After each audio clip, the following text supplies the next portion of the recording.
And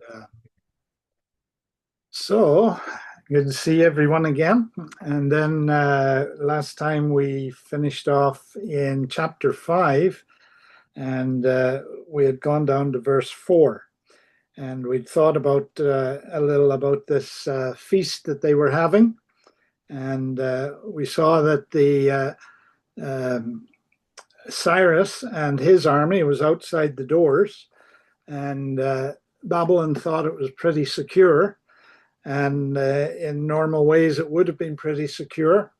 But in this chapter 5, we're basically seeing the events of an evening. And this evening, Belshazzar is having this great feast for 1,000 of his officials. And at the feast are his wives and his concubines. And so we saw that they decided, or at least Belshazzar decided, to get the gold and silver vessels that had come from the temple in Jerusalem when Nebuchadnezzar conquered Jerusalem. And they decided to party with those vessels in the midst of, we suggested giving worship. A feasting isn't really a worship, but that's what they were doing. They were giving recognition to their god, the god Bel, and we suggested that because Belshazzar's father, Nabonidus, was actually a devotee of another god by the name of Sin, that Bel or Marduk, two different languages, same god. Bel hadn't been celebrated for quite some time, and now here they are in this situation where the enemy's outside the door, and the king, Belshazzar, is going to try and keep the morale up by partying in the understanding, in their understanding, that they couldn't be conquered because of the impregnability of Babylon. And so that brought us down to verse 4. And so let's read on a bit, and we'll read down to about verse 16. So Daniel 5 and verse 5. In the same hour came forth fingers of a man's hand and wrote over against the candlestick upon the plaster of the wall of the king's palace. And the king saw the part of the hand that wrote. Then the king's countenance was changed, and his thoughts troubled him, so that the joints of his loins were loosed, and his knees smote one against the other. The king cried aloud to bring in the astrologers, the Chaldeans, and the soothsayers. And the king spoke and said to the wise men of Babylon, Whosoever shall read this writing and show me the interpretation thereof shall be clothed with scarlet, and have a chain of gold about his neck, and shall be the third ruler in the kingdom. Then came in all the king's wise men, but they could not read the writing, nor make known to the king the interpretation thereof. Then was King Belshazzar greatly troubled, and his countenance was changed in him, and his lords were astonished. Now the queen, by reason of the words of the king and his lords, came into the banquet house, and the queen spake and said, O king, live forever. Let not thy thoughts trouble thee, nor let thy countenance be changed. There is a man in thy kingdom in whom is the spirit of the holy gods.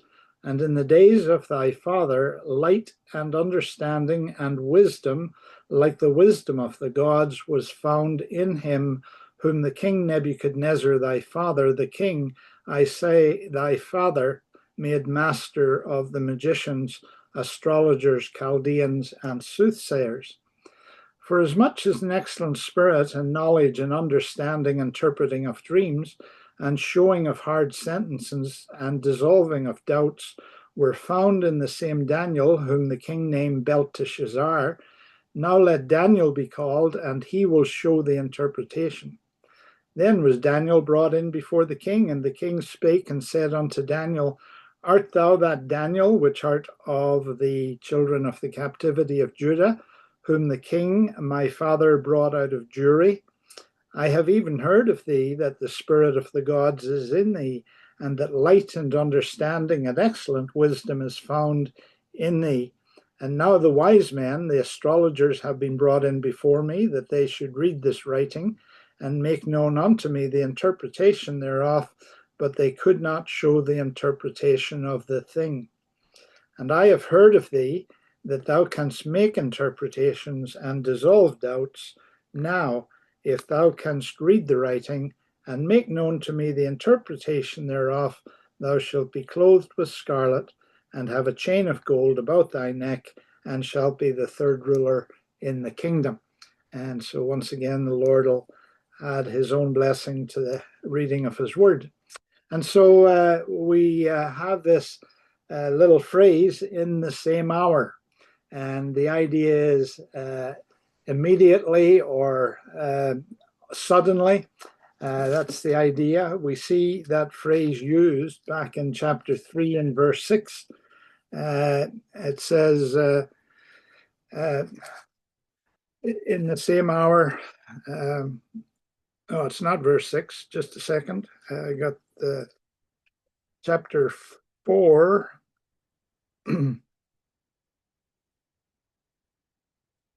I've written down the wrong verse number, but okay, it is in chapter 3 and verse 15. And there it says, now if you be ready, that at what time you hear the sound of the cornet, flute, harp, sackbut, psaltery, and dulcimer, and all kinds of music, you fall down and worship the image which I have made. Well, if you worship not, you shall be cast the same hour. And so it's immediately. It's this idea of immediately. And so right at the very peak of their partying, this crescendo that they have come to, where they've been partying and singing and doing all the things that they were doing, basically a licentious sort of party for their god Bel. At the very top of the party, then we see this is when God actually works. God immediately acts. And so we know the story of this hand that appears out of nowhere. In fact, the way it's written here, the idea is that it seems that the fingers come out of the wall and appear and then start writing. And so you can imagine the consternation that there would be at the end of verse 5, where it says, the king saw the part of the hand that wrote. It appears that he's the one who initially sees it. And his reaction then draws everybody's attention to it. But what a thing this would be. It's interesting. I mentioned last week that in the archaeology of Babylon, they had found a great hall that was about 60 feet wide and 172 feet long. And it also had a special place in it, up in the middle of it, where a king could be seated, or someone of note could be seated along with guests, kind of like up out of the way of all the general guests. And so it certainly seems that this may be the hall that Belshazzar was having his party in. And part of the construction of that hall they found, it was covered in a plaster. And that plaster had pictures on it. Had pictures of lions and leopards, etc. And of course, we know that those were representative of Babylon also. And so it appears that this whitish plaster was the basis for decorating the walls of the place with these animal pictures. And it looks as though it's on this white plaster that this hand appears and begins to write on the wall. And of course, we know that that's the Lord at work. And the plaster of the wall, as it says here, we don't need archaeology to confirm these things because we're simply told the truth in the scriptures. But it's always interesting when archaeology accords with the scriptures. And so that plaster that's talked about on the walls literally has been found in Babylon. And then it tells us in verse 6 that the king's countenance changed. Now, the whole idea of the countenance here is not simply just his face, but his whole appearance. And this is a man who has been immediately startled into fear. And you can imagine the change in the body. Part of it is mentioned here. The joints of his loins were loosed, and his knees smote one against the other. This is a man who, in the moment, in literally in the blink of an eye, has changed from this arrogant and strong king, and he's been reduced literally to this shaking, quivering mass in front of all the people. And we get the idea of this kind of wreck of a man who is desperately frightened now. Now, when it talks about the loins, his loins were loosed. In scripture, we find this idea of the loins often, and often it is regarded as the seat of manly strength. The place where man's power comes from. We think of the loins, for instance. I'm sure we've all watched Olympic runners, and especially the runners, the short distance, the 100-meter runners, and they just explode out of those chocks. This is the idea that in their legs and the core of their body, it's just the place of strength.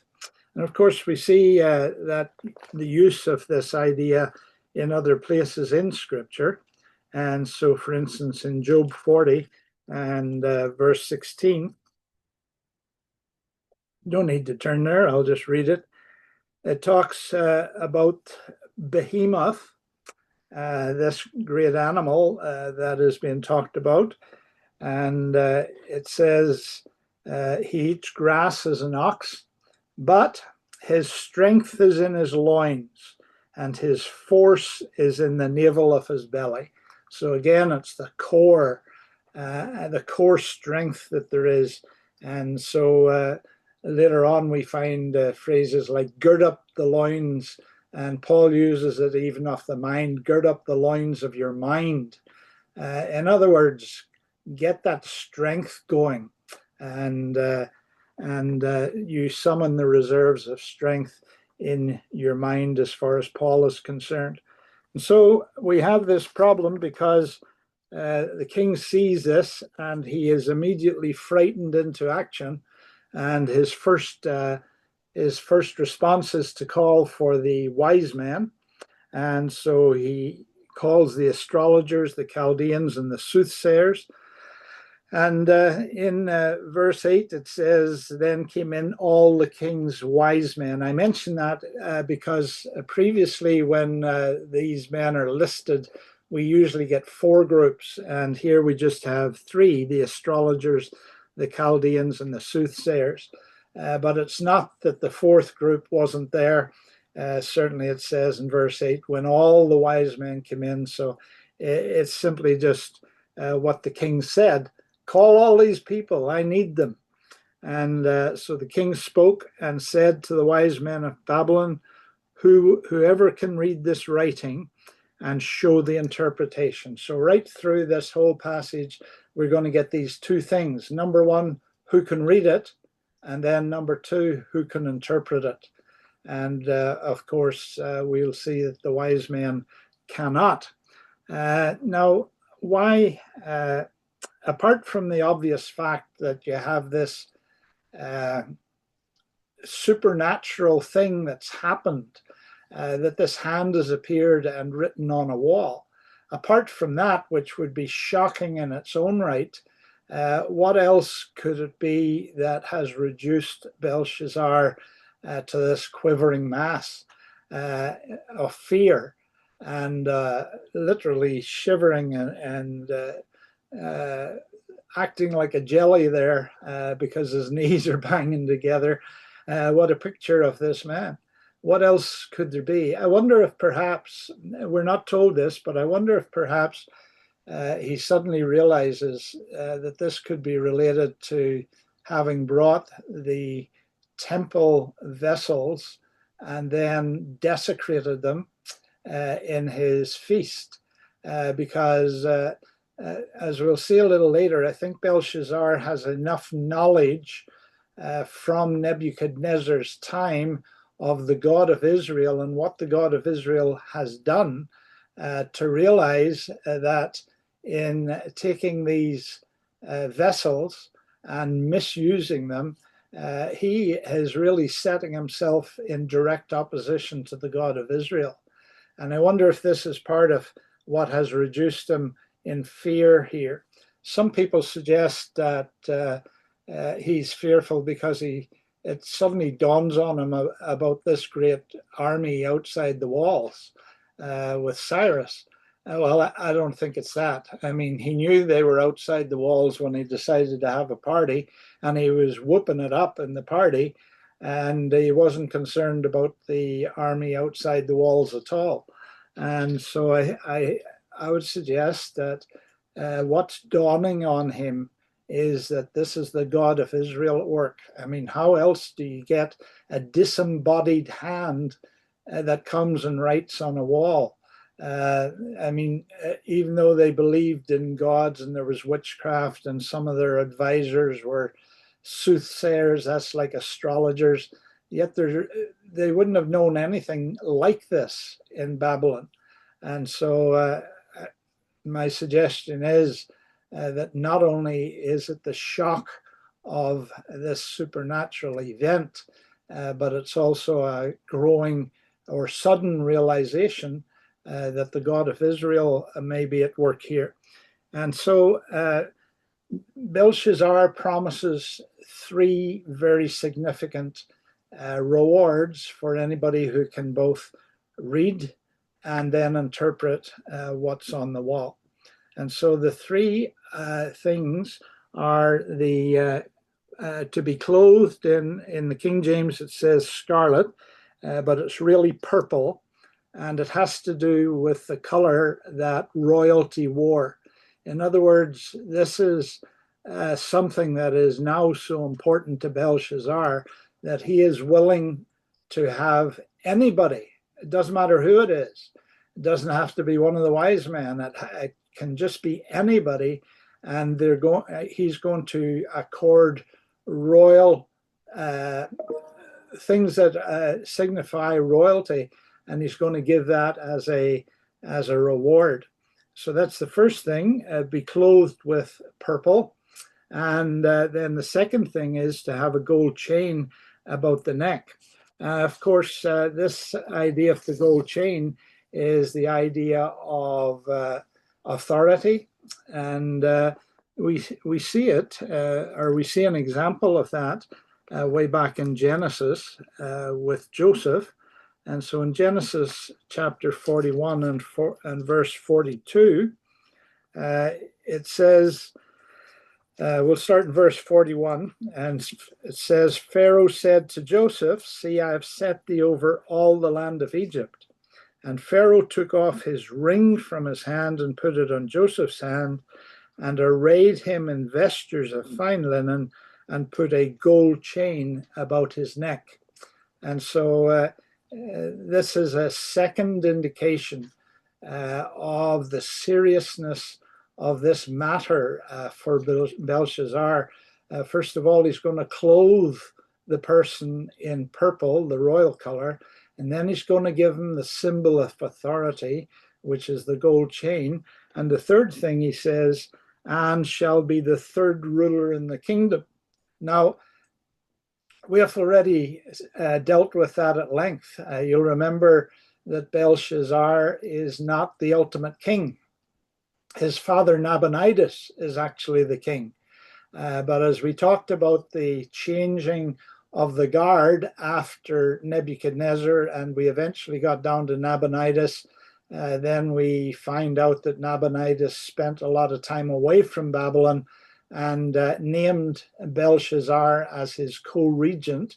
So in effect, Belshazzar was the second ruler in Babylon. And now he is going to, as a reward, make whoever can interpret this writing, Belshazzar is going to make them a third ruler in the land. In fact, the word that is used here is the idea of a triumvir, triumvir. And what that means, when you have a triumvirate, it has the idea of shared authority. And so it isn't just that this person would be the third ruler.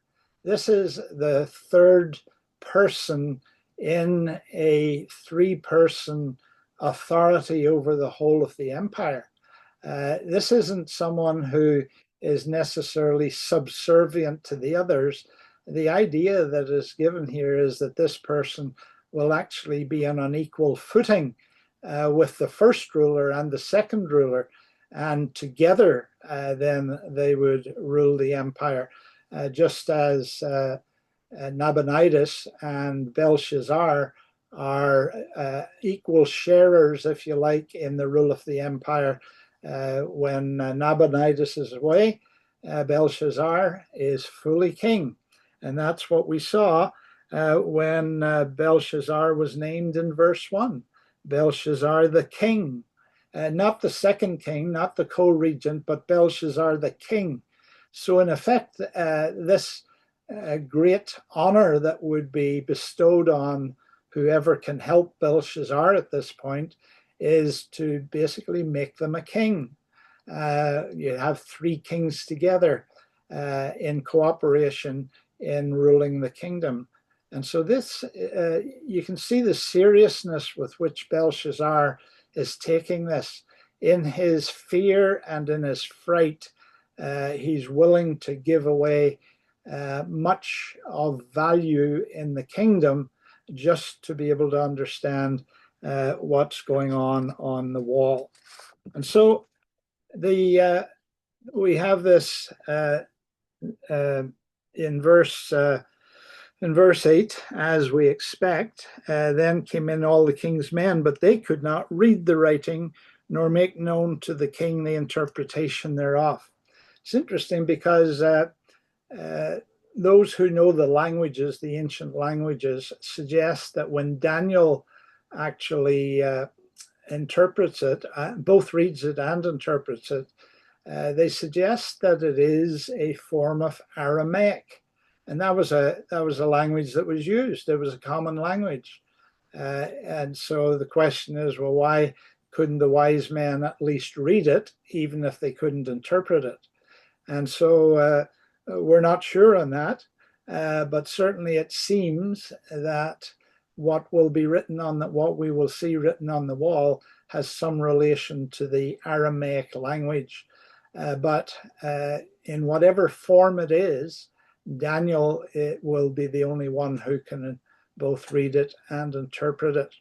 And so obviously we see once again, as God has done on a number of occasions during Daniel's time in Babylon, he has demonstrated the total inability of the gods of these nations to be able to do anything. He is demonstrating again their absolute powerlessness, because those who are the representatives of those gods, these astrologers and Chaldeans and soothsayers, they have no answers. And so once again, God is going to demonstrate his omnipotence and the fact that he works through his people, those who are submitted to him. And so it also kind of shows again, you know, when the world's rulers are faced directly and confronted directly by the wisdom and the power of God, they have nothing. They're empty shells. They may think they wield all sorts of power in this world, but really they're empty. They don't have anything. They don't bring anything to the game at all. in opposition to God. And of course, we see that, and we see God's response to such rulers in Psalm 2. And I kind of enjoy this little picture of God in Psalm 2, verses 1 to 4. It says, "Why do the heathen or the Gentiles rage, and the people imagine a vain thing?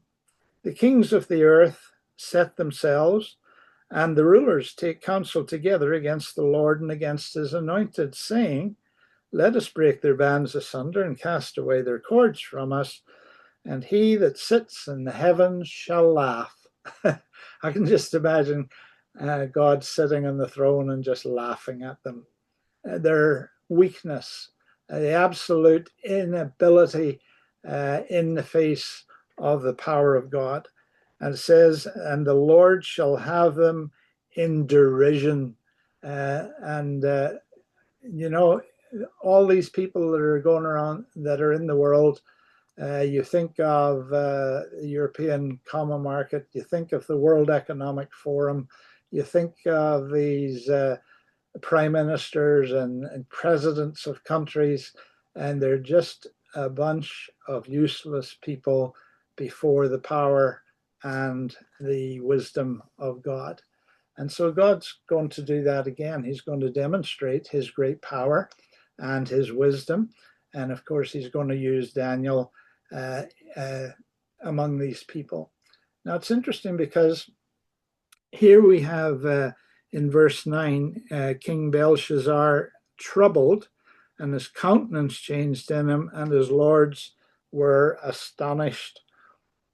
Now, the idea, again, of the change in Belshazzar, apart from the total weakness of his body that has just come over him, you think of going absolutely pale. You know how we do that? You get a real fright, and the blood drains from you. And so here in verse 9, his countenance, of course, is talking about all his behavior, but it's also talking about his face, and the color just drains from him, and so he doesn't know what to do. He's at an end. These useless advisors can do nothing for him, and you can imagine that in his fear, that he's beginning to wonder, well, where do I go next? What's going to happen next? If this suddenly appeared, am I going to be suddenly struck down, or is something going to suddenly happen that's going to take out Babylon, or whatever? I imagine there was all sorts of thoughts running through his mind.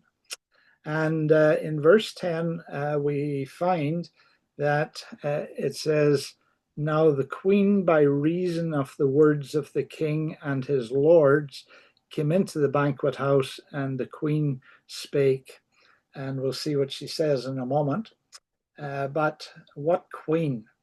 Because if you look back in verse 2, you will see that at the feast, towards the end of the verse, it says that the king and his princes, his wives and his concubines might drink therein. So the king's immediate wives are all at the feast. So who is this queen? And the suggestion is that this is, and we'll see a little bit more, this is, if you like, the Queen Mother. There's different thoughts as to who this could be. They all relate back to Nebuchadnezzar. Earlier on, when we talked about Nabonidus, I suggested to you that Nabonidus had married a daughter of Nebuchadnezzar to establish his claim to the throne. And that woman was, if you like, his legitimacy to reign, because he had been a conspirator to get rid of the king that was in place at that time. And so the one that I mentioned earlier was the lady called Nitocris, Nitocris. And it appears that Nitocris may have been a daughter of Nebuchadnezzar, and this was the woman that Nabonidus had married. And so Belshazzar's own queen and his queens, his wives, they were all at the feast. But Nabonidus' wife, who was queen and would have been the queen mother, because it suggested that Belshazzar was her son, she was not at the feast. Different suggestions are given for why. One is, you'll remember that Nabonidus had already been captured by Cyrus because he had gone out with a bit of an army to try and confront Cyrus, but he had been unsuccessful and had been captured. And so some folks suggest that it wouldn't be appropriate with her husband in captivity for the queen to come to this celebration. As well as that, you'll remember, if that's true, or if there's any sense of truth in that, you'll remember that her husband, Nabonidus, worshipped Sin and not Bel. And so maybe another part of a reason why she's not there. Some others want to suggest that this was not a daughter of Nebuchadnezzar, but a wife of Nebuchadnezzar. But that, while it's suggested by some, does not seem to be the most logical solution here as to who this queen is. And so she starts, you will see, she starts to talk about Nebuchadnezzar as Belshazzar's father. Now, we mentioned this before, that the word father here in this context and in scripture and in Eastern practice simply could mean a forefather, not necessarily a direct physical father. And so I think we will see that this is the connection of Nebuchadnezzar to Belshazzar. He was a forefather of Belshazzar. But that's just a little bit of an aside with regard to the queen.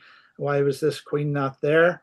And it appears from the beginning of verse 10 that the queen was being kept in up with information about what was actually going on at the feast. And so someone has come along and told her about this hand appearing and this message on the wall. And so she hurries along, and you'll see, if you read that, you'll see something that seems a little forward for a queen or a female to come before one of these Eastern kings. Remember the story of Esther.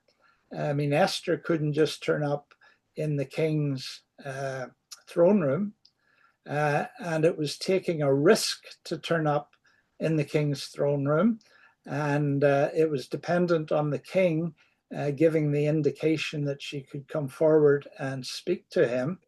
But here we see this queen, and she turns up and she's basically taking charge here. And so again, an indication that this woman is either Belshazzar's own mother, and therefore has this motherly authority over him and has that freedom to come to him, or if she again is connected to Nebuchadnezzar in a different way, that again that relationship is so strong that again she has this ability to be able to enter the king's presence and speak to the king. In fact, she speaks quite severely to him. And again, not only the fact that she's a queen, but also the fact that she's a woman and she can come into his presence like this. And so she comes and she gives him that basic respect that anybody would give him. O King, live forever. It's one of those phrases that you see in the scriptures when rulers were approached, and it's a common saying, "O king, live forever." Kind of like today, long live the king. It's kind of just a term of respect and good wish. And so she comes and she says, "Let not thy thoughts trouble thee, nor let thy countenance be changed." What's she saying? She's basically coming to him and saying, "You got to pull yourself together here.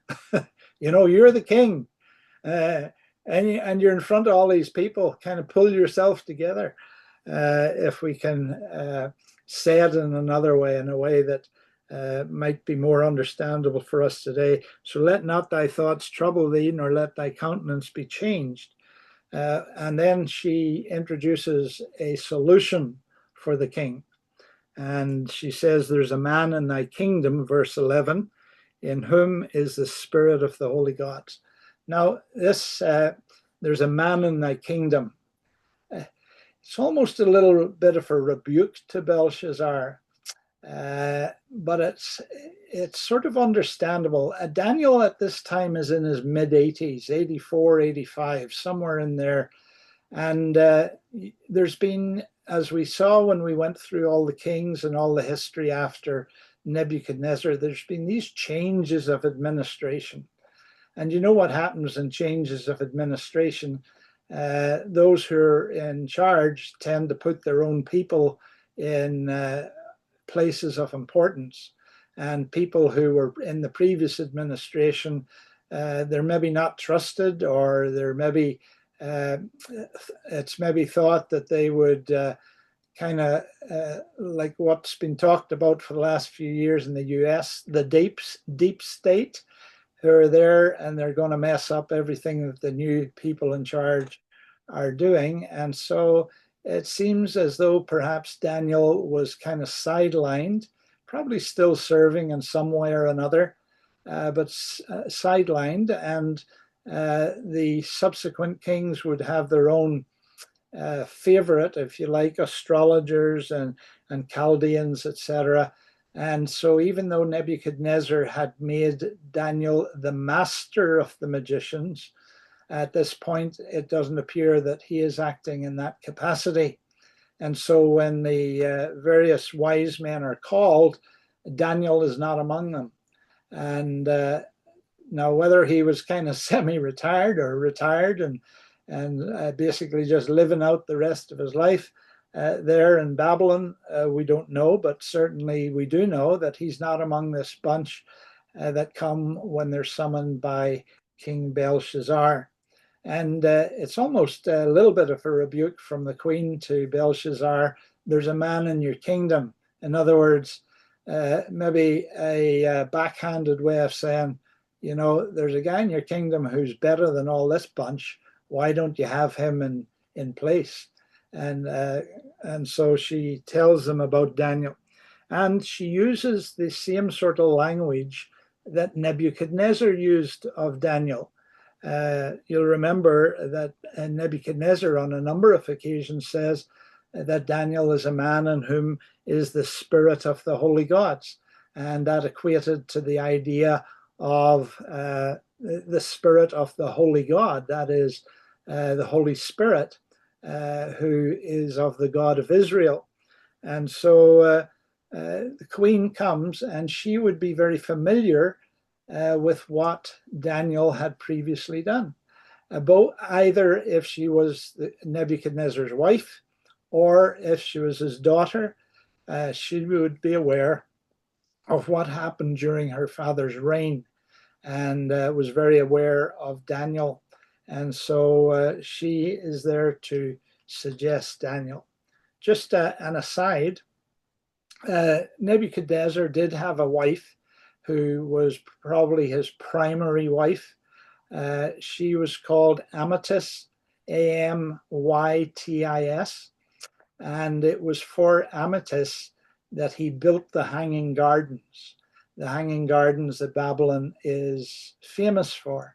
And the reason he built those gardens for her was because she was from Media, and her home area was hilly, and so he built these gardens so that she wouldn't be homesick for the hills of her native land. And so that was part of his motivation in building those. And so it doesn't seem to be amethyst that's involved here. It's more probably Nitocris, who became the wife of Nabonidus. And so she says in verse 11 that there's this man in whom is the Spirit of God, and in the days of your ancestor, your father, he would actually be Belshazzar's grandfather, and Nebuchadnezzar.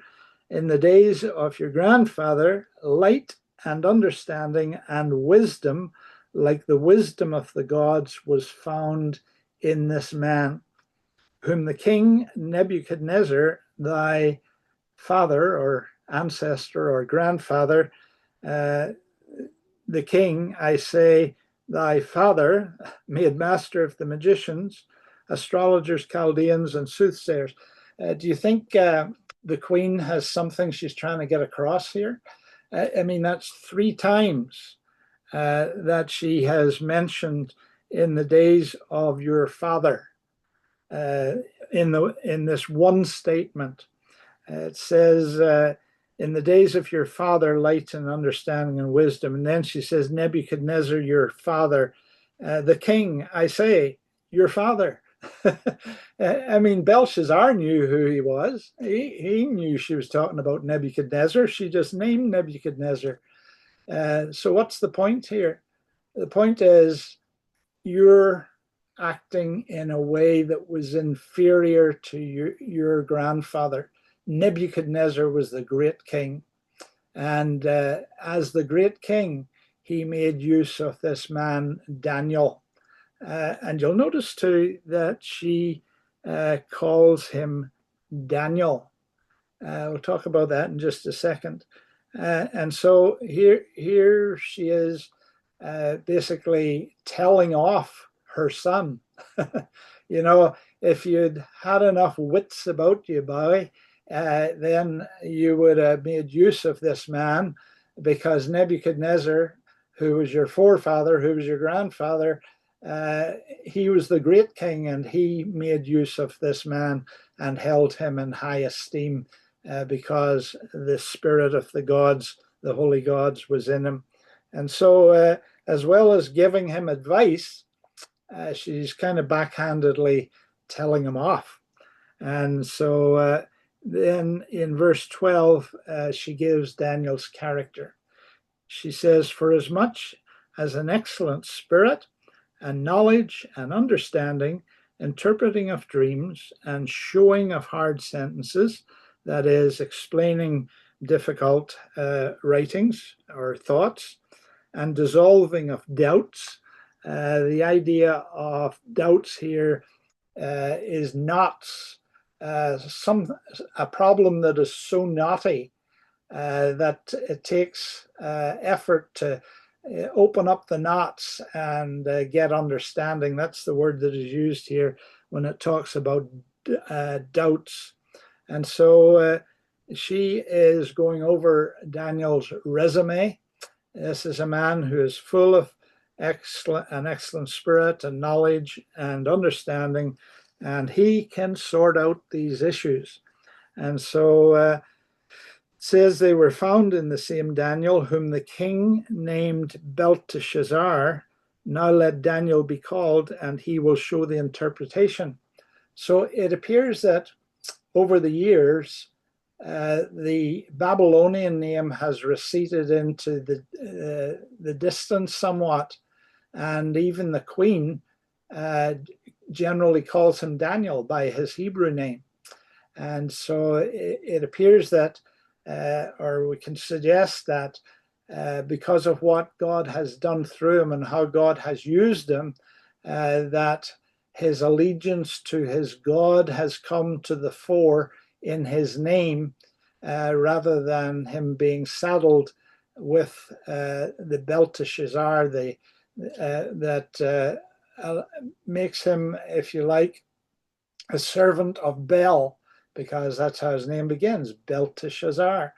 And so God's work in this whole situation, and of course, Daniel's been there for 60 years or so. And so, in all of that time, he has been faithful. This is a man in the midst of paganism, in the midst of every opportunity to move away from faith in God, in the midst of every opportunity to be drawn away by the lifestyle and the thinking of the Babylonians. He understands those, but he is not subject to those. He has maintained his relationship with the Lord, and now it's indicated in this, if you like, a small way, where he's primarily being known as Daniel again, and not as Belteshazzar. And so it says the king named him Belteshazzar, but we know him as Daniel, and Daniel is his common name now. And so then the queen, actually, the end of verse 12 is not so much a piece of advice as it is a command. The queen, in the language that's used here in the original, it's more of the queen coming in and taking control and saying to Belshazzar, let Daniel be called and he'll show the interpretation. You'll notice there's absolutely no doubt in what the queen says. She doesn't say, call this Daniel and he may be able to help you. No, she says, call Daniel. He will tell you the interpretation. She knows Daniel. I wonder if she didn't have some sort of good relationship with Daniel over those many years, not only because he had served her father, but perhaps in her contact with him in the royal court as he served there, that she had perhaps personally got to know him better. And so she has absolutely no reserve in recommending him to Belshazzar. In fact, not only recommending him, but as I say, it's almost a command to Belshazzar, do this now and get this man in here. And so Daniel is brought before the king, and the king is trying to act somewhat kingly. And so he says, are you the Daniel who are part of the children of the captivity of Judah? Now, the queen hadn't mentioned the captivity of the children of Judah. Whether they'd had a little bit further conversation while they're waiting for Daniel to get there or not, I don't know. But I would suggest that also Belshazzar is also familiar with the history of the kingdom. As we saw early on, with regard to those who were captured by Nebuchadnezzar, these young royals from Judah, they were put in school to learn Babylon, not only the language, but the culture and the gods of Babylon and all to do with the gods of Babylon. And so it's reasonable to understand that those who were in the royal family would have had that same sort of education. They would have been taught the history of Babylon. They would know what went before them. And so Belshazzar, having grown up in this situation, in a fairly stable situation, because his father Nabonidus was king for about 17 years. And so as Belshazzar grew out of his teens, he would have been educated. And then eventually when he comes and he shares the throne, just like the other kings of Babylon, they would know what was what. And so here, Belshazzar, I would suggest, is very familiar with the fact that Nebuchadnezzar invaded Judah and brought out of Judah various people that then ended up serving him in the royal court. And so he's saying, are you that Daniel who are from the children of the, the children of the captivity of Judah, that the king my father, and again, here's this word, basically my forefather or my grandfather brought out of Jewry. In verse 14, he says, I have heard of thee.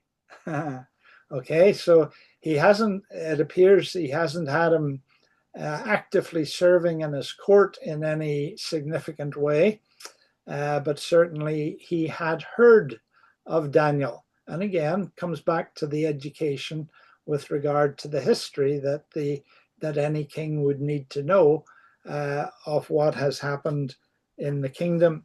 And so he says, I have heard of thee, that the spirit of the gods is in thee. Of course, the mother reminded him of that. And that light and understanding and excellent wisdom is found in thee. So that's what he needs. He doesn't need the wise men of Babylon trying to pull wool over his eyes, and I don't think they would try it because it could have really bad consequences for them. But he says, I've heard that you know things. And in verse 15, he emphasizes again, the wise men have not been able to read the writing in the middle of the verse, and they have not been able to make known to me the interpretation. And so they couldn't show it. In fact, it's repeated twice. He says, I brought them before me so that they could read the writing and make known the interpretation, and they could not show the interpretation to the king. And then in verse 16, he says, but I have heard of thee that you can make interpretations and dissolve doubts. That is, sort out these knotty problems. And he says, now if you can read the writing and make known to me the interpretation, you shall be clothed with scarlet and have a chain of gold about your neck and shall be the third ruler in the kingdom. So initially, when he started talking about those three things, Belshazzar was still in the immediate shock of having seen this hand on the wall. But he's had a little time to think about it, and he's still committed to this. Anybody that can help in this matter is going to have these three indications of power and authority in the kingdom, and is going to be able to share in the rulership of the kingdom. Now, of course, Belshazzar didn't realize at all that within literally a few hours, there would be no kingdom. And so he didn't know that his offer was totally empty, but that's the way it was going to be.